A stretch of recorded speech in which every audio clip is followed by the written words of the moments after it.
ചേട്ടാ,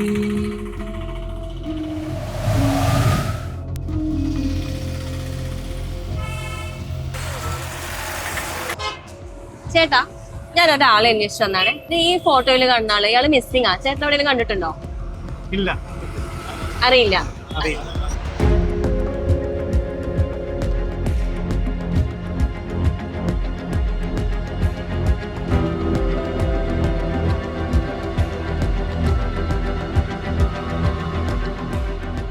ഈ ഫോട്ടോയിൽ കാണുന്ന ആളെ ചേട്ടൻ എവിടെയെങ്കിലും കണ്ടു പരിചയമുണ്ടോ? ഇയാള് മിസ്സിംഗ് ആണ് ഇപ്പൊ. എനിക്ക് അത്ര പരിചയമില്ല. ഇദ്ദേഹത്തെ ശരിക്കറിയാവുന്ന ആളെ ഞാൻ കാണിച്ചുതരാം.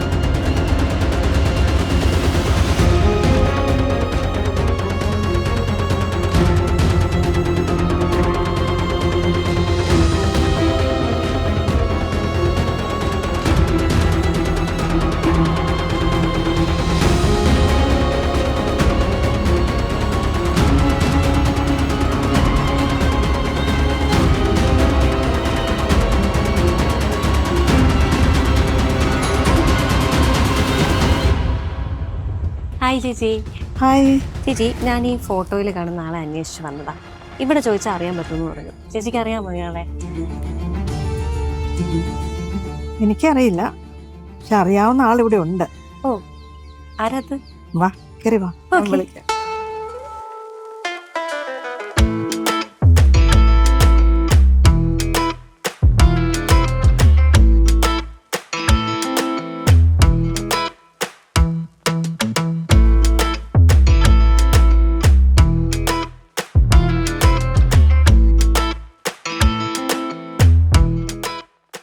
Hi sir. ഹായ്. അപ്പോൾ ഞാൻ തേടിയ വള്ളി കാലിൽ ചുറ്റി തന്നെ വേണം പറയാനായിട്ട്. കാരണം ഞങ്ങൾ റിപ്പോർട്ടർ ടി വിയിൽ നിന്ന് ഇപ്പോൾ ഈ വരുൺ പ്രഭാകർ എവിടെയാണെന്നുള്ള അന്വേഷിച്ച് വന്നതാണ്. സാറിന് തന്നെ എൻ്റെ കറക്റ്റ് ആൻസർ പറയാൻ പറ്റുള്ളൂ എന്ന് എനിക്കറിയാം.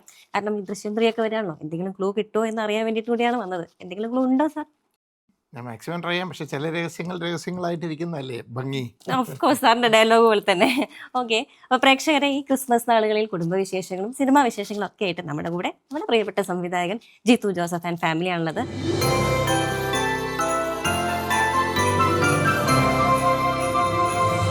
അപ്പോൾ ക്രിസ്മസിന്റെ ഒരുക്കങ്ങളൊക്കെ ആയി, സാറിന്റെ ഫിലിം വർക്കുകളൊക്കെ കഴിഞ്ഞു എന്നൊക്കെ ഞാൻ വിചാരിക്കുന്നുണ്ട്. ആണോ? ശരിക്കും അങ്ങനെ തന്നെയാണ്? അല്ലല്ല, അങ്ങനെ വർക്കുകൾ കഴിഞ്ഞെന്ന് പറഞ്ഞാൽ ഷൂട്ട് കഴിഞ്ഞിട്ടുള്ളൂ. ഇനി പോസ്റ്റ് പ്രൊഡക്ഷൻ നടന്നുകൊണ്ടിരിക്കും. ഇവിടെ തൊട്ടടുത്ത് തന്നെയാണ് ഇതിന്റെ അപ്പുറത്തെ ബിൽഡിംഗ്. അപ്പുറത്തെ ബിൽഡിങ്ങില്ല. അപ്പൊ അവിടെ എഡിറ്റിങ്ങും ഇതൊക്കെ നടക്കുന്നു. Okay. ഡബിങ്ങിലേക്ക് കയറണം. പിന്നെ അത് മാത്രമല്ല, എൻ്റെ ഒരു വേറൊരു അപ്കമിങ് ഫിലിം ഉണ്ട്, വലതുവശത്തെ കള്ളൻ എന്നും പറഞ്ഞ്. ബിജു സാർ മേനോനും പറഞ്ഞിട്ടുണ്ടായിരുന്നു. ജോർജും ചെയ്തത്. അത് റിലീസ് ചെയ്യണം.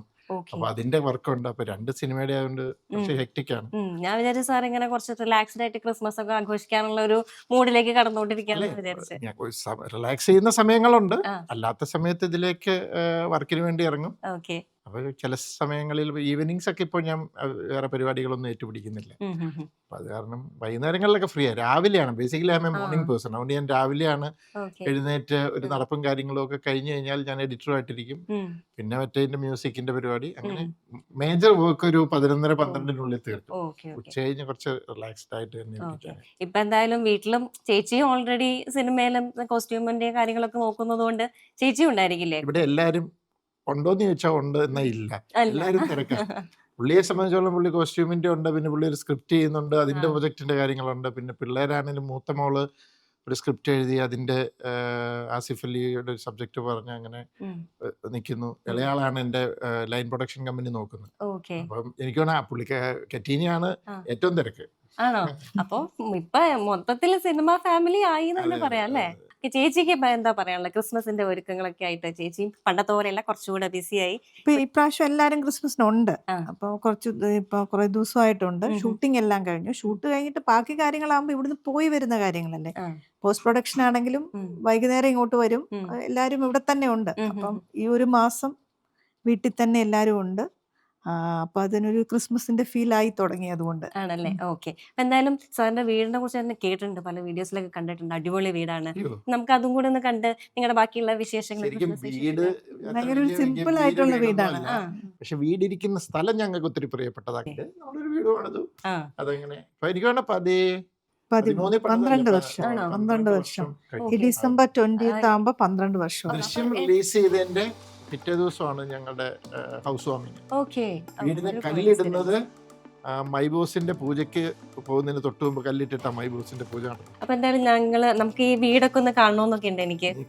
കുടിക്കാൻ എന്തെങ്കിലും എടുത്താലും അപ്പൊ ഞാനൊരു കോഫി എടുക്കാം, നിങ്ങൾ Okay. പോയി കണ്ടിട്ടൊക്കെ വരും.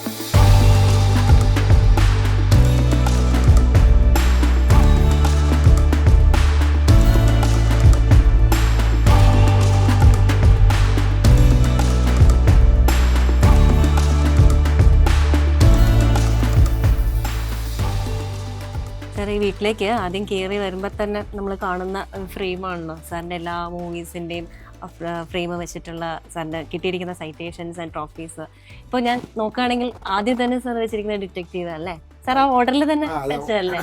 അത് ഞാൻ ചെയ്ത സിനിമകളുടെ ഓർഡറിൽ അത് പോയിട്ട് okay, detective, mummy and me. 2, 3, 4 okay ഇങ്ങനെ വന്നിട്ട് ബാലൻസ് ഇങ്ങോട്ട് വന്നു. Okay okay. ഈ ഡിറ്റക്റ്റീവ് പ്ലാൻ ചെയ്യുന്ന സമയത്ത് സാർ കുറച്ച് ബുദ്ധിമുട്ടിയത് അതിന്റെ ക്രിയേഷന് വേണ്ടിയിട്ടില്ല, എങ്ങനെ വേണം ആ ഒരു. അത് അതിന്റെ സ്ക്രിപ്റ്റ് ടൈമിലല്ല, വേറെ ഒന്നും ഇത് സിനിമയാകുമെന്ന് പോലും നമുക്ക് ഒരു ഉറപ്പൊന്നുമില്ലല്ലോ. പക്ഷെ സാർ പറഞ്ഞാൽ കേട്ടിട്ടുണ്ട്, കാരണം സാറും ചേച്ചിയും കൂടെ ഇരുന്നിട്ട് ആ ഒരു സീൻ അല്ല അതല്ല നോക്കിയിട്ടുണ്ട്. സീനല്ല, അത് നമ്മൾ ആ നൂലേ കൂടെ ഇറങ്ങുന്നത് ഞങ്ങൾ രണ്ടോട്ട് ട്രയൽ ചെയ്തൊക്കെ നോക്കിയാ. ഓ, അപ്പൊ ചേച്ചി ഉണ്ടായിരുന്നോ ട്രയൽ ചെയ്ത് നോക്കുന്ന സമയത്ത്? പിന്നെ ഇത് വർക്ക് ആവോ നോക്കണമെങ്കിൽ സഹായം വേണമല്ലോ. അതെ, അപ്പൊ നമ്മളിങ്ങനെ നൂലെ പിടിച്ച് ഇങ്ങനെ ഒഴിച്ച് ചെയ്യുമ്പോ അങ്ങനത്തെ ഒരു പരിപാടിയിൽ പുള്ളിങ്ങനെ അതിന് ചേച്ചി ഉണ്ടായിരുന്നു അല്ലേ? ചേച്ചിയുടെ കോൺട്രിബ്യൂഷൻ അതിനകത്ത് എന്തെങ്കിലും ഉണ്ടായിരുന്നോ? ഇല്ല ഇങ്ങനെ ഇല്ല ചെയ്യാൻ അല്ലെങ്കിൽ- കോൺട്രിബ്യൂഷൻ അല്ല, ഈ പരീക്ഷണത്തിന് നിന്ന് കൊടുത്തത് മാത്രമേ ഉള്ളൂ. ആണോ?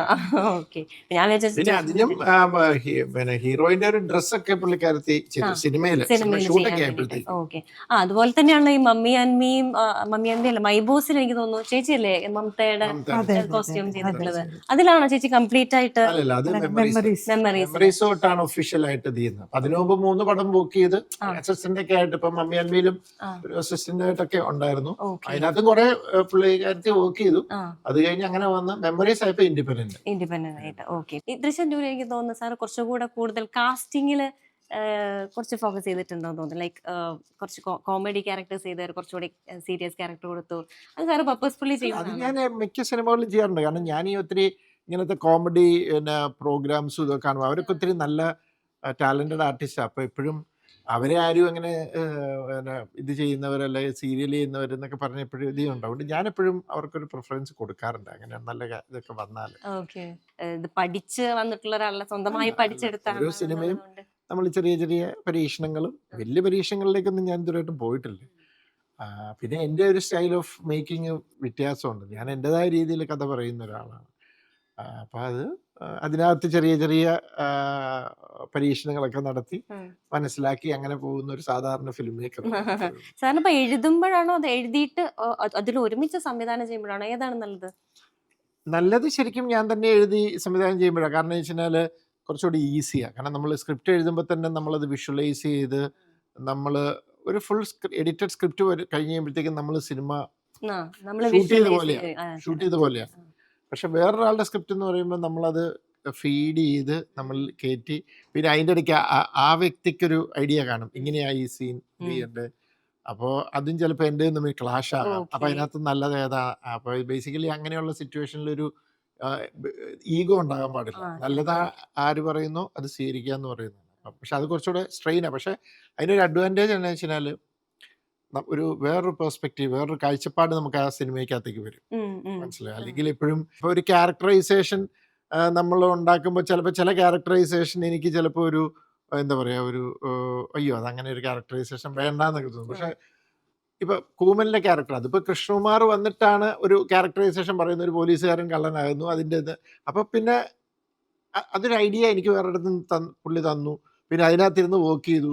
ഒരുപക്ഷെ ഞാൻ തന്നെയായിരുന്നു ചിലപ്പോൾ എനിക്കത് അങ്ങനെ വർക്ക് ചെയ്തെടുക്കാൻ പറ്റത്തില്ല. അത് വേറൊരു ബ്രെയിൻ അതിനകത്ത് വന്നു. സാറാണെങ്കിലും കുറച്ചൊരു കോമഡി കഴിഞ്ഞാൽ പിന്നെ ഒരു ഇൻവെസ്റ്റിഗേഷൻ, പിന്നെ പറ്റുന്നില്ല ശരിക്കും പറഞ്ഞാൽ. എനിക്ക് കോമഡിയൊക്കെ ചെയ്യണം എന്നുണ്ട്. പക്ഷെ അത് ഒന്ന് കോമഡി ഭയങ്കര റിസ്ക്കാണ്. നമുക്ക് വർക്കൗട്ട് ആയില്ലേ ഭയങ്കര ബോറാവും, ബാക്ക് ഫയർ ചെയ്ത് കഴിഞ്ഞാൽ. ഒരു ത്രില്ലർ സിനിമയോ ഇതെന്നൊക്കെ പറഞ്ഞാൽ ഒന്നുമില്ലേലും 2 ഷോട്ടൊക്കെ ഇട്ട് മ്യൂസിക് ഒക്കെ ഇട്ട് വരട്ടി ഒരു ഫീലൊക്കെ ഉണ്ടാക്കിയെടുക്കാം. പക്ഷെ കോമഡിക്ക് അത് പറ്റത്തില്ല. അത് അവിടെ പെർഫോമൻസും ടൈമിങ്ങും ഒക്കെ തന്നെയാണ്.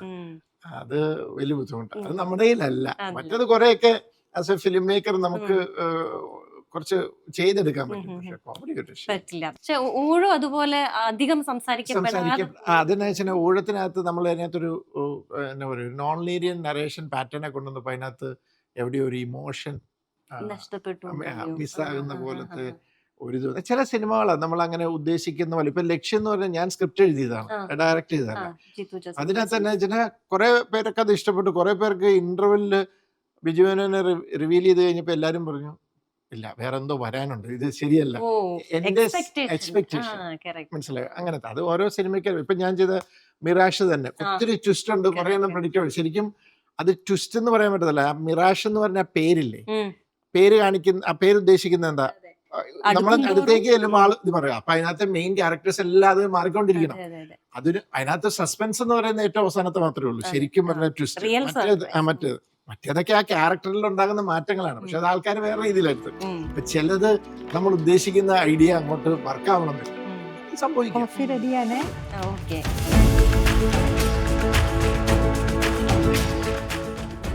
ചേച്ചി ഇവിടെ എപ്പോഴും നല്ല നീറ്റായിട്ടൊക്കെ വെച്ചിട്ടുണ്ട്. ഡൈനിങ് ടേബിൾ ആണെങ്കിലും കിച്ചൺ ആയിട്ടാണെങ്കിലും. ചേച്ചി എപ്പോഴും കുക്കിംഗ് പതുക്കെ ചെയ്യുന്ന ആളാണോ അതോ എപ്പോഴും അല്ലല്ല, ഞാൻ വല്ലപ്പോഴും കുക്ക് ചെയ്യുന്നു. അതായത് എന്തെങ്കിലും ഫംഗ്ഷൻ വന്നു അല്ലെങ്കിൽ ഗസ്റ്റ് വന്നു അങ്ങനെയൊക്കെ ഉള്ള കേക്കും കൂടെ എടുക്കട്ടെ. അല്ല ഇവിടെ എപ്പോഴും ഗസ്റ്റ് ആരെങ്കിലും ഒക്കെ ഉണ്ടാവും. എനിക്ക് 3 ബ്രദേഴ്സും ഒരു സിസ്റ്ററുമാണ്. എല്ലാരും ഇവിടെയൊക്കെ തന്നെ ഉണ്ട്. ഇടയ്ക്കിടയ്ക്ക് ഞങ്ങളിങ്ങനെ രണ്ടുപേരുടെയും ഫാമിലി കുറച്ച് വലിയ ഫാമിലിയാണ്. അപ്പൊ ഇപ്പം ഇടയ്ക്കിടയ്ക്ക് ഇങ്ങനെ ഗെറ്റ് ടുഗദർ ഒക്കെ ഉണ്ടാവും. അപ്പൊ ആ സമയത്തൊക്കെ അങ്ങനെ എന്തെങ്കിലുമൊക്കെ സ്പെഷ്യൽ ഡിഷ് ഒക്കെ കുക്ക് ചെയ്യും. അപ്പൊ സാറിന്റെ എല്ലാ ബ്രദേഴ്സ് ആണോ സാർ? ഇവിടെ രണ്ടുപേരും കൂടി ഉണ്ടല്ലോ ഇവിടെ, അവരെ കൂടെ ഒന്ന് വിളിച്ചാൽ നമ്മുടെ ആ ഒരു ഫാമിലി. അപ്പൊ ഞാൻ പിള്ളേരെ വിളിക്കാം. വിളിച്ചോളൂ.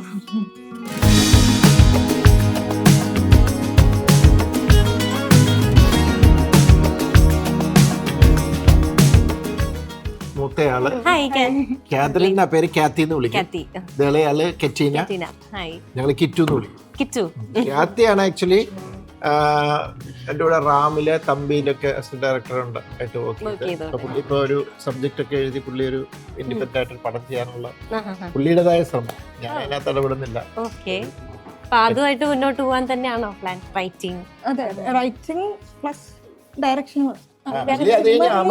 ആമസോണിൽ വർക്ക് ചെയ്യായിരുന്നു. 1 വർഷത്തോളം വർക്ക് ചെയ്ത് കഴിഞ്ഞപ്പോൾ പറഞ്ഞു എനിക്കിത് ശരിയാകത്തില്ല, എനിക്ക് സിനിമ പോരാൻ പറഞ്ഞു. ഇപ്പം ഓരോരുത്തരുടെ ഇഷ്ടമല്ല.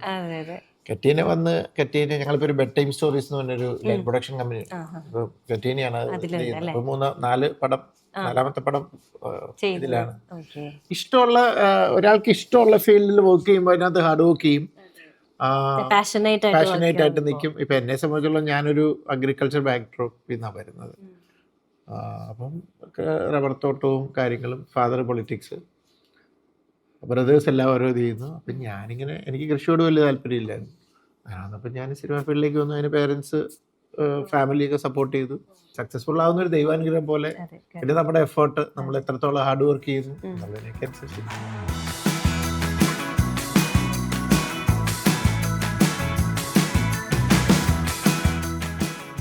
ഇതാണ് എൻ്റെ ഓഫീസ് റൂം. കുറച്ച് മെസ്സായിട്ട് കിടക്കുകയാണ്. ഇത്രയും വൃത്തിയായിട്ട് സാർ മെസ്സായിട്ട് കിടക്കുകയാണെന്നാണ് പറഞ്ഞത്. അല്ല, ഇത് വൃത്തിയാണോ? ഇതെന്തോ ഭാഗ്യത്തിന് എനിക്ക് തോന്നുന്നു ഇപ്പൊ ഇന്ന്, അല്ലെങ്കിൽ എഴുത്തൊക്കെയാണ് ഇത് മിക്കവാറും ഇതിങ്ങനെ പേപ്പറും അതും ഇതും സ്പ്രെഡ് ഔട്ട് ചെയ്യും. ജിം സെറ്റപ്പ് പോലെ ബേസിക് എക്സസൈസ്. ഞാൻ ചോദിക്കാൻ വരുമായിരുന്നു. അപ്പൊ എഴുതി കുറച്ച് ക്ഷീണിക്കുമ്പോ അയ്യോ അങ്ങനെയല്ല, നമുക്ക് അതിനൊരു സ്പേസ് ഇല്ലാത്തതുകൊണ്ട് ഞാൻ വേറെ ജിം ഒരെണ്ണം ഉണ്ടാക്കാൻ ആലോചിക്കുന്നുണ്ട്. പക്ഷെ ഞാൻ എക്സ്പെക്ട് ചെയ്ത ഒരു വർക്ക് സ്പേസ് ഇങ്ങനെയല്ല കേട്ടോ. കുറച്ചുകൂടെ കൂടുതൽ ഷെൽഫൊക്കെ വെച്ച് ബുക്കൊക്കെ വെച്ച് സാർ അങ്ങനെ ആയിരിക്കും. നമ്മള് റൈറ്റിംഗ് വർക്ക് സ്പേസ് എന്നാണല്ലോ ചിന്തിക്കുന്നത്. അല്ല, സാധാരണ ഉണ്ടല്ലോ ഇങ്ങനെ എഴുത്തുകാരുടെ അവിടെ ഇങ്ങനെ കുറെ. ഞാൻ അങ്ങനെ ഭയങ്കര ഹൊറേഷ്യസ് റീഡർ ഒന്നുമല്ല, മനസ്സിലായോ. പിന്നെ അത്യാവശ്യം വായിക്കുന്ന ബുക്കുകളൊക്കെ, പണ്ടൊക്കെ വായിച്ച ബുക്കുകളൊക്കെ അവിടെ പോയി ദൈവത്തിന് മാത്രമേ അറിയാം. അങ്ങനെ ഭയങ്കര അങ്ങനെ അത് കീപ്പ് ചെയ്യുന്ന ഒരാള് അങ്ങനെയൊന്നും അല്ല. എനിക്ക് തോന്നുന്നു ദൃശ്യം 3 ക്ലൈമാക്സ് ആദ്യം കിട്ടിയെന്ന് സാർ പറഞ്ഞിട്ടുണ്ടല്ലോ. ദൃശ്യം 2 അന്ന് ഞങ്ങൾ ആദ്യം പ്രിവ്യൂ കണ്ടത് ഹോം തിയേറ്ററില്ല, എന്റെ വീട്ടിൽ എവിടെയാ. അപ്പൊ അതൊക്കെ കഴിഞ്ഞ് പുറത്തിറങ്ങിയ ഡൈനിങ് നമ്മൾ ഇരുന്നില്ലേ, അതിന്റെ പുറത്ത് നിന്ന് ഞാൻ ലേസർ വർത്താനം വന്നപ്പോ എന്നോട് ചോദിച്ചു 3 സാധ്യതയൊക്കെ ഉണ്ടോന്ന് ചോദിച്ചു. അവന് എനിക്കറിയില്ല. പക്ഷെ 3 ഉണ്ടെങ്കിൽ അത് ഇങ്ങനെ അവസാനിക്കണം എന്നാണ് എന്റെ മനസ്സിൽ എന്ന് പറഞ്ഞു. അപ്പൊ പെട്ടെന്ന് ലേസർ അത് കൊള്ളാലോ എന്ന് പറഞ്ഞു. പിന്നെ അത് കഴിഞ്ഞപ്പോ 4 വർഷമായി അതിലേക്ക് എത്താനായിട്ട്. കാരണം ആൾക്കാർ വിചാരിക്കുന്ന പോലെ ഇതിനകത്ത് വലിയൊരു പ്രശ്നം എന്താന്ന് ചോദിച്ചു കഴിഞ്ഞാല് 1 പോലെ അല്ലായിരുന്നു 2. 2 പോലെ അല്ല 3. 3. 3 കുറച്ചുകൂടി ഒരു ഇമോഷണലാണ് ഉം. ആ സിനിമ. ഓർഗാനിക്കലി ആ കുടുംബത്തിൽ ഇനി എന്തൊക്കെ സംഭവിക്കാം, എന്തൊക്കെ രീതിയിലുള്ള ഓർഗാനിക്കലി അതിനെ അപ്രോച്ച് ചെയ്യും.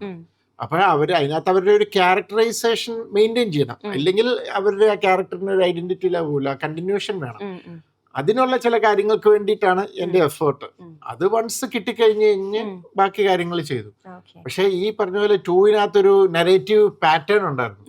അത് അല്ല 3 വേറെ രീതിയിലാണ് കിടക്കുന്നത്. കുറച്ചുകൂടെ ഒരു 1-ഉമായിട്ട് കണക്ട്, അല്ല 1-ന്റെ പാറ്റേണിൽ കിടക്കുന്നെന്ന് വേണേൽ പറയാം. Home theatre. ഇത് വീട് വെച്ച സമയം തൊട്ടുള്ളതാണ് സർ? ആ വീടിന്റെ പണി കഴിഞ്ഞ് ഹൗസ് വാമിംഗ് ഒക്കെ തുടങ്ങിയ ആ ഒരു സമയത്ത് അതിന്റെ കണ്ടിന്യൂഷൻ ആയിട്ട് പണിതാണ്. ഹൗസ് വാമിംഗ് ഒക്കെ കഴിഞ്ഞിട്ടാണ് ഇത് പണി തീരുന്നത്. ഇത് അത് കഴിഞ്ഞൊരു 3 മാസം എടുത്തു. ഓക്കെ. അപ്പോൾ ആ ഒരു ഭയങ്കര തിയേറ്റർ അറ്റ്മോസ്ഫിയറിൽ തന്നെ എനിക്ക് ഇച്ചിരി ലെങ്ത് വേണമെന്നുണ്ട്. യൂഷ്വലി സാധാരണ ഹോം തിയേറ്റർ എന്ന് പറയുമ്പോൾ സ്ക്രീൻ ഒത്തിരി അടുത്താ. അപ്പൊ എനിക്ക് താഴത്തെ എന്റെ ഓഫീസ് റൂമും ബെഡ്റൂമും കൂടെ കമ്പൈൻ ചെയ്തിട്ടുള്ള ഒരു ഇതാണ്. ദൃശ്യം 2-ന്റെ OTT വന്ന ദൃശ്യം 1 അല്ല, ദൃശ്യം 2 OTT വന്ന സമയത്ത് എവിടെയാണോ വേണ്ടേ? ഞാനും ലാലേട്ടൻ, സുചേച്ചി, ഫാമിലി കുറെ അങ്ങനെ ഒരു 10-12 പേര്. അന്നേരം കുറച്ച് നമ്മള് ചെയർസ് ഒക്കെ എടുത്തിട്ട് കുറെ പിള്ളേരെല്ലാം ഇവിടെ ഇങ്ങനെ ചേച്ചി പണ്ട് പറഞ്ഞിട്ടില്ലേ, നിങ്ങൾക്ക് സിനിമയല്ലാതെ വേറെ ഒന്നും കിട്ടിയില്ലേ എന്ന് ചോദിച്ച ചേച്ചി ഇന്നിപ്പോൾ പല സിനിമകളുടെ ഷൂട്ടിൻ്റെ ഭാഗമാണ്. ഇപ്പം കട്ടയ്ക്കൊരു സ്ട്രോങ് പില്ലറായിട്ട് സാറിൻ്റെ കൂടെ നിൽക്കുന്നുണ്ട്. എന്തായിരുന്നു അന്നത്തെ ആ ഒരു കോൺഫിഡൻസ് പിന്നെ അങ്ങോട്ടുള്ളത് നിങ്ങളുടെ ലൈഫ് സ്റ്റാർട്ട് ചെയ്യുമ്പോൾ? അല്ല, നിങ്ങൾക്ക് സിനിമയല്ലാതെ ഒന്നും കിട്ടിയിട്ടില്ല എന്ന് ചോദിക്കുന്ന സമയത്ത് ഞാൻ കോളേജിൽ പഠിക്കുന്ന സമയമാണ്. എനിക്കൊരു 18-19 വയസ്സേ ഉള്ളൂ അന്ന്. പിന്നെ അന്ന് നമ്മുടെ ഫാമിലി എന്നല്ല, നമ്മുടെ നാട്ടിൽ പോലും ഒരു സിനിമയിൽ വർക്ക് ചെയ്യുന്ന ഒരാളെ കണ്ടിട്ടുമില്ല. ഞങ്ങൾക്ക് രണ്ടുപേർക്കും സിനിമ എന്താണെന്ന് അറിയത്തില്ല. ജിത്തുവിൻ്റെ മനസ്സിൽ സിനിമയുണ്ട്, പക്ഷേ എനിക്കത് ഞാനങ്ങനെ ഒരാളെ കണ്ടിട്ടുമില്ല. പിന്നീട് കുറേ വർഷങ്ങൾ കഴിഞ്ഞ് കല്യാണവും കഴിഞ്ഞ് കുട്ടികളും ഒക്കെ ആകുന്ന ആ സമയം വരെ, അതായത് 5-6 ഇയേഴ്സ് കഴിഞ്ഞപ്പോഴും ഈ സിനിമ കാണുന്നതും റീവൈൻഡ് ചെയ്ത് കാണുന്നതും ആ ഷൂട്ട് കാണുന്നതും വീണ്ടും വീണ്ടും അത് കാണുന്നതും ഇത് തന്നെയാണ് ഞാൻ കണ്ടുകൊണ്ടിരിക്കുന്നത്. കാറിലൊക്കെ കയറുമ്പം ചില മ്യൂസിക്കൊക്കെ ഇട്ട് കഴിയുമ്പം പറയും, ഞാനൊരു പടം ചെയ്തിരുന്നെങ്കിൽ ഞാൻ ഇതായിരുന്നു, എനിക്ക് എൻ്റെ ബാക്ക്ഗ്രൗണ്ട് സ്കോർ ഇങ്ങനെയായിരുന്നു, എൻ്റെ മ്യൂസിക് ഇങ്ങനെയായിരിക്കും, അതിങ്ങനെയായിരിക്കും, ഇങ്ങനെ. അപ്പം ആ ആളുടെ മനസ്സിൽ സിനിമ തന്നെയാണ്. അതിനിടയിൽ നമ്മൾ പല ബിസിനസ് ചെയ്തു, കൃഷി ചെയ്തു, അത് ചെയ്തു, ഇത് 6 വർഷം പല പരീക്ഷണങ്ങൾ നടത്തി. പക്ഷെ അപ്പോഴും ഉള്ളിൻ്റെ ഉള്ളിൽ ഇത് തന്നെ ആയതുകൊണ്ടല്ലേ ഒരാൾ ഇത്രയും നാള് അതിൽ നിന്ന് മാറാതെ നിൽക്കുന്നത്. അതെ. ഡാഡി മമ്മി ഞാനൊരു സെനാരിയോ തരുവാണെങ്കിൽ, അപ്പം ദൃശ്യത്തിൽ ഇപ്പോൾ 2 പേഴ്സ് ഉണ്ടല്ലോ, ജോർജ് കുട്ടി ഉണ്ട്, റാണിയുണ്ട്, അതുപോലെ തന്നെ പ്രഭാകറും ഉണ്ട്, ഗീതാ പ്രഭാകറും ഉണ്ട്. ഇവരിൽ ഏത് കോംബോ ആണ് ഇവര് എന്നുള്ളത് നിങ്ങൾക്ക് എന്തെങ്കിലും പറയാനായിട്ട്? എന്തായാലും കാരണം അതിനകത്ത് ആക്ച്വലി ഉണ്ട്, ഇവരുടെ പല ട്രേറ്റ്സും ഉണ്ട്. ഡാഡിയുടെ ഉണ്ട്, പിന്നെ അമ്മയുടെ പല സാധനങ്ങളും റാണിയിലുണ്ട്. കോളേജിലോ അല്ലെങ്കിൽ ഫ്രണ്ട്സിന്റെ അടുത്തൊക്കെ പോകുമ്പോൾ നിങ്ങൾക്ക് ഒരു പ്രഷർ ഉണ്ടോ അതിന്റെ ഒരു കഥ പറയാനുള്ളൊരു? ആരെങ്കിലും പ്രഷർ ചെയ്യാറുണ്ടോ? ഫ്രണ്ട്സ് ഒക്കെ പണ്ട് 1-2 ഒക്കെ ചെയ്ത സമയത്ത്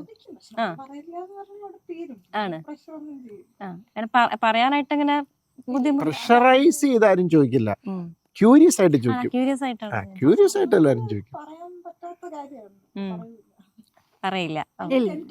നമുക്കും തോന്നാറൊന്നുമില്ല. 1 and 2-നേക്കാളും 3 ആണ് കുറച്ചും കൂടെ, അവർക്ക് കുറേം കൂടെ ക്യൂരിയോസിറ്റി. അപ്പം ഫണ്ണായിട്ട് തന്നെ, അങ്ങനെ വലിയ പ്രഷറൊന്നുമില്ല. പിന്നെ നമ്മുടെ വീടില്ലാന്ന് അവർക്ക് അറിയാം. തേർഡിന്റെ ഒരു പ്രത്യേകത വെച്ചാൽ അതിനകത്തൊരു ഏരിയയില് ഞാൻ കൺഫ്യൂസ്ഡ് ആയിട്ടാണോ ഇതാണ് ഞാൻ ഇവരോട് എഴുതുന്നതിന് മുമ്പ് തന്നെ കുറച്ച് ഒരു അഭിപ്രായമൊക്കെ ചോദിച്ചായിരുന്നു.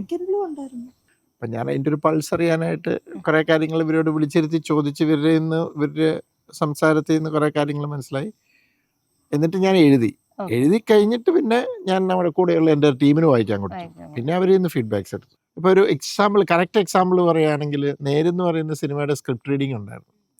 ആ സ്ക്രിപ്റ്റ് റീഡിങ് ഇവിടെ എല്ലാവരും 10-20 പേര് വായിച്ചിട്ട് എല്ലാവരും കൂടി ഇരുന്ന് ഡിസ്കസ് ചെയ്ത് കഴിഞ്ഞപ്പം അതിൻ്റെ റൈറ്റർ ശാന്തിയുണ്ട്. അപ്പോൾ പുള്ളിക്കാരത്തോട് ഞാൻ ഭയങ്കരമായിട്ട് അങ്ങോട്ട് എന്താ പറയാ പരത്തി എഴുതാൻ പറഞ്ഞു. പിന്നെ കോടതിയുടെ ഫുൾ എനിക്ക് ആ പ്രൊസീജിയേഴ്സ് മുഴുവൻ അറിയാം.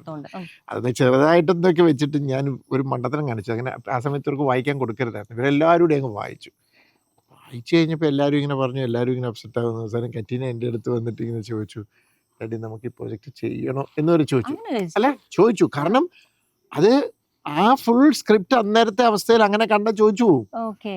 പക്ഷെ എന്റെ മനസ്സിൽ അത് എങ്ങനെ പാക്ക് ചെയ്യാം എന്നുള്ള ധാരണ എനിക്കുണ്ടായിരുന്നു. അപ്പൊ എനിക്ക് മനസ്സിലായി കൊടുക്കരുതായിരുന്നു. സാർ ഇതിന്റെ ഒരു ഹ്യൂമർ സെൻസ് എങ്ങനെയാണ്? വീട്ടിലൊക്കെ എങ്ങനെയാ കുറച്ചുകൂടെ? ഹ്യൂമർ ഭയങ്കര ഹിറ്റ് ആയി. ചളി ഹ്യൂമർ ആണ്. അങ്ങനത്തെ ടൈപ്പ് ഓഫ് ആണ്. കാരണം എന്തറിയോ, ജെനുവൻ ആയിട്ട് ഇവര് ചിരിക്കുന്നതിനേക്കാളും ഇവര് എന്റെ ചളി കേട്ട് മടുത്തിട്ട് ഇവരുടെ ഒരു റിയാക്ഷൻ ഉണ്ടല്ലോ, ഞാൻ എൻജോയ് ചെയ്യുന്ന ഒരാളാണ്. ഞങ്ങളെ ചൊറിയുക എന്നുള്ളതാണ് ഡാഡിയുടെ ഒരു ഹോബി, എൻജോയ്മെന്റ്. ഡാഡിയായിട്ട് എന്ത് കാര്യത്തിലാണ് നിങ്ങൾ കൂടുതൽ ഫൈറ്റ് ചെയ്യാറുള്ളത്? പണ്ട് കുറവായിരുന്നു, ഇപ്പൊ കൂടുതലാ. പണ്ട് നമുക്ക് അവർക്ക് വിവരം വെച്ചപ്പോ മനസ്സിലായി, കാര്യങ്ങൾ മനസ്സിലായി. ഞാൻ കുറച്ച് ക്വസ്റ്റ്യൻസ് ഒന്ന് എഴുതി കൊണ്ടുവന്നിട്ടുണ്ട്. അപ്പൊ നിങ്ങൾ ഫാമിലി ഓറിയന്റഡ് ആയിട്ടൊന്ന് ചോദിക്കാന്ന് കരുതി. അപ്പൊ ചേച്ചി ഉണ്ടാക്കുന്ന ഫുഡിൽ ഏറ്റവും ഇഷ്ടമുള്ള, നിങ്ങൾക്ക് ഇഷ്ടമുള്ള ഒരു ഫുഡ് ഏതാണ്? ബീഫ് ഫ്രൈയും പോർക്ക് വിന്താലും, അതുപോലെ തന്നെ മറ്റേ കാരമൽ കസ്റ്റാർഡ് പുഡിങ്ങും. പുഡിങ് ഞാൻ പറഞ്ഞോട്ടെ, പൈനാപ്പിൾ പുഡിങ്, ഫ്രൂട്ട് സാലഡ് ഭയങ്കര ഹൈലൈറ്റാ. Fruit salad, pineapple pudding, tender coconut pudding, നമ്മുടെ പുഡിങ്സ് ഭയങ്കര ആണോ? ഓക്കെ. അപ്പൊ അടുത്ത കാര്യം, ജിത്തു സാറിന്റെ കയ്യിൽ നിന്ന് എപ്പോഴും വഴക്ക് കേൾക്കുന്നത് നിങ്ങളുടെ 3 പേരിൽ ആർക്കാണ്? എന്ത് കാര്യം?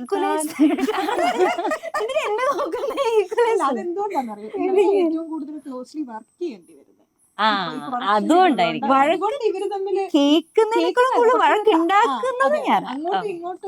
അത് മാത്രമല്ല, ഈ കാറ്റിയുടെ ഒരു പ്രത്യേകത എന്താണെന്ന് ചോദിച്ചാൽ, കാറ്റിയും ലിൻഡയൊക്കെ എന്ന് വെച്ചാൽ എന്തെങ്കിലും ഒരു കാര്യം പറഞ്ഞു ഇതാണെങ്കിൽ എന്തെങ്കിലും കാണിക്കട്ടെ എന്ന് പറഞ്ഞാൽ പോകും. കാരണം ഇനിയിപ്പോ ഇത് മത്സരിച്ചിട്ടോ തർക്കിച്ചിട്ടോ കാര്യമൊന്നുമില്ല, എന്തെങ്കിലും കാണിക്കട്ടെ എന്ന്.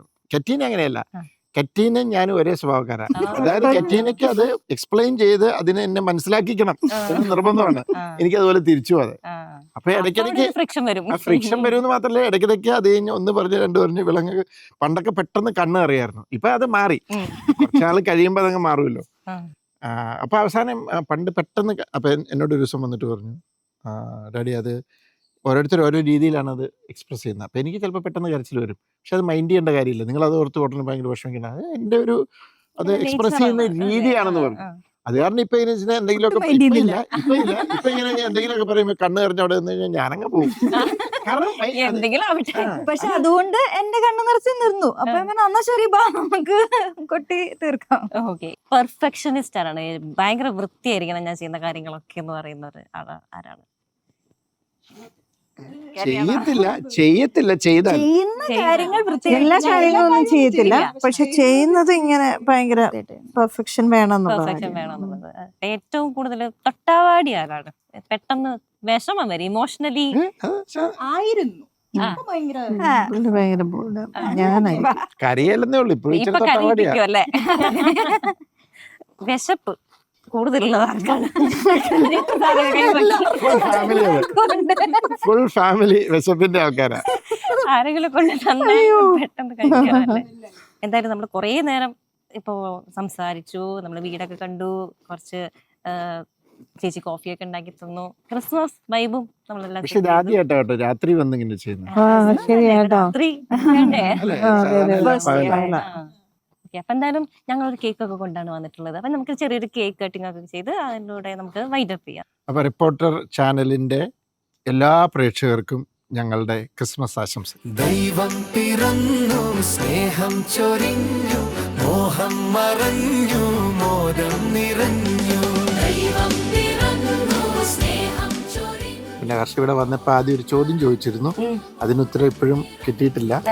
അത് ഞാനിത് എന്താ പറയാ, ഇതൊക്കെ കട്ട് ചെയ്ത് കഴിയുമ്പോൾ, ഇത് നമ്മുടെ വിഷ്വലൊക്കെ കട്ട് ചെയ്ത് കഴിയുമ്പോൾ ഞാൻ പറയാം. പബ്ലിക്കായിട്ട് പറയാൻ പറ്റില്ല. ഇല്ല. ഓക്കെ. അപ്പൊ അതിനുവേണ്ടി ഞങ്ങൾ വെയിറ്റ് ചെയ്യാം. ഓക്കെ. Thank you sir.